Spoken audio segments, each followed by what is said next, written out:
আজকে রাতের ডিনারে হচ্ছে খিচুড়ি। এখন চাল আর ডাল সিদ্ধ হতে দিয়েছি, এরপরে পরের প্রসেসগুলো স্টার্ট হবে। খিচুড়ির মশলা কষা হয়ে গেছে, এরপর এই কষা মশলাটা খিচুড়ি দিয়ে দেবো। মশলা থেকে তেল ছেড়ে দিয়েছি, তার মানে মশলাটা হয়ে গেছে। মশলাটা খিচুড়ির মধ্যে দিয়ে দিয়েছি, এবার একটু ভালো করে নাড়াচাড়া করে মিক্স করে নেবো ভালো করে।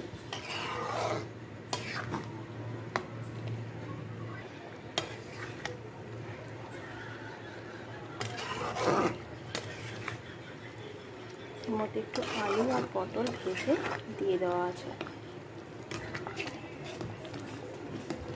এবার জাস্ট নামাবার আগে একটু গরম মশলা আর ঘি দিয়ে নিলেই আমার কমপ্লিট হয়ে যাচ্ছে খিচুড়িটা। খিচুড়ির সঙ্গে হয়েছে